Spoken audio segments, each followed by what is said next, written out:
Everyone, this is Elias from RevMatch Media, and today on Project Miata, The Answer, we are going to be doing some fluids. Yeah, so we have some transmission fluid and our differential fluid. We're gonna go ahead and get those done. I also have a little plug, magnetic plug, to help out with any extra metal shavings we have. But first, I wanna thank the team over at TrackPrep Performance. They said, you need to get this done. We don't know the history of your maintenance on the Miata, so let's get this done. Make sure we're kind of in a safe area before we start, having some fun with some turbos or superchargers or anything we decide to go with this Miata. But yeah, definitely check them out. They can set you up with a kit like I got and make sure that there's fresh fluids, fresh good fluids going through your Miata. Let's get started.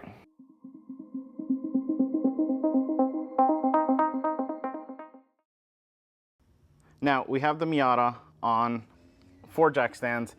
Yes, I tried to take this the easy way, and team over at TrackPrep Performance said, no, just do it.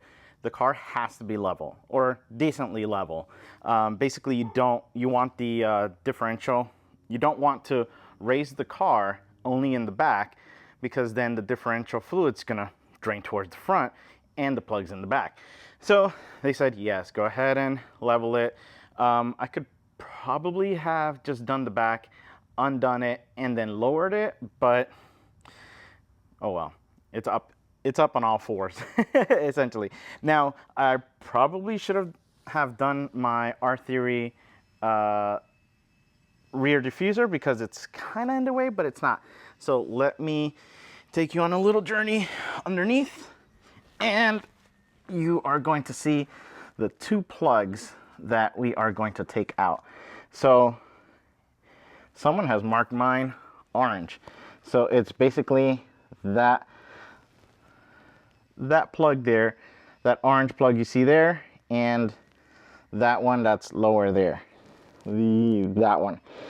Now, the fun thing about this is they are different sizes. So yes, Mazda decided, let's make things difficult and make the fill 23 millimeter and the drain 24.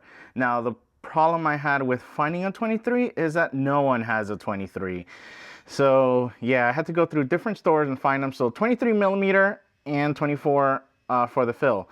Now, I did get a drain plug, magnetic drain plug, and I've heard some people put the bottom 24 on the top so that you have 2 24s.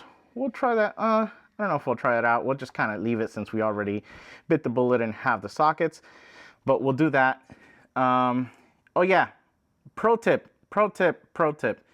take off the fill first and then the drain, because yeah, so take off the orange one first, because if you mess up taking this one out, actually, if you take this one out first and then you kind of mess taking that one out, you're kind of stuck. You can't fill it in because it's just gonna drain. So make sure, pro tip, that one first and then this one.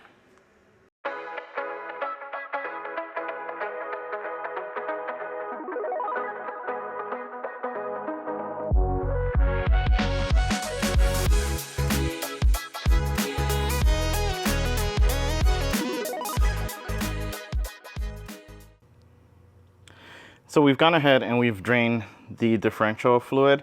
Yeah, it's a little on the super black side. It is like solid black. Not sure if that's how it's supposed to look, or if it's supposed to be that really dark. It's like super dark to the point that it becomes a mirror. You could see my R-Theory reflection there. Yeah, it's pretty crazy. Oh, let's not spill that. But here we have the 24 millimeter drain plug and the 23 millimeter fill plug. So they do have their washers, so you got to put them with washers on. So we'll be doing that. I've already gone ahead and installed the magnetic drain plug that we have for the rear diff, and it is the Chikara. I don't know if I'm pronouncing it correctly, but yeah. So this one's going This one's for the transmission, but the differential is the same, 24 millimeter. And yeah, that should pretty much get us going. Thank God we did not strip those, because that would not have been fun. And again, do your fill plug first. Fill plug first and then drain plug, because if you can't take this one out, at least you haven't drained all your fluid. Yeah. So let's go ahead and, oh yeah, and then we are going to be filling it up with Redline 75 W90 for that. And we have this little guy so that we can go ahead and pump it, and we'll have that underneath just to make sure we don't drain anything or overflow anything. Actually, you have to have it overflow, and then that's when you know, okay, I gotta stop, and then, yeah, then stop and put everything back.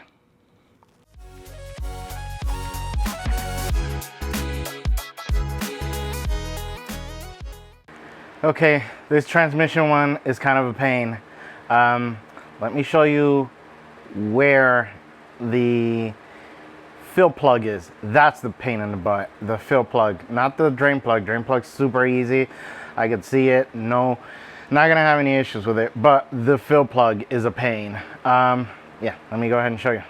So just to kind of give you some context, we're kind of going from the subframe in, and we are going from the driver's side, and that's my exhaust, and just right in there is a squared, give me a second, let me see if I can find it again. I apologize for right there, that thing on the left side, I'll point it out with an arrow.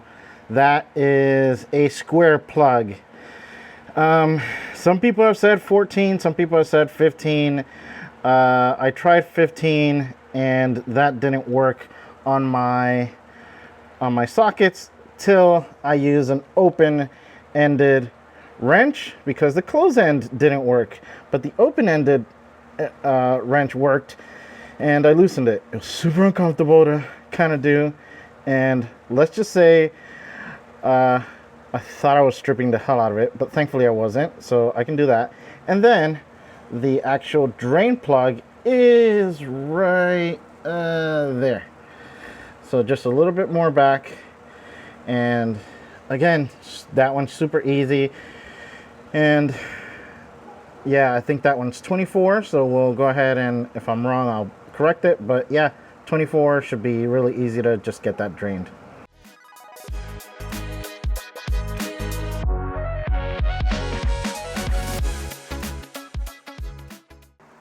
Okay, so I got the fill plug out, and as you can see, it is a square, and as you can see, yeah, we kind of it almost wanted to round off there. It is not a fun plug to take out. If I would have known, I probably would have gotten a replacement for this. Not sure if there is one, but yeah, definitely not fun. Like I said, it is weird because some people were saying it was like 15 millimeter. Others were saying that it was like 14, and 15 didn't work. Only the open-ended 15 worked.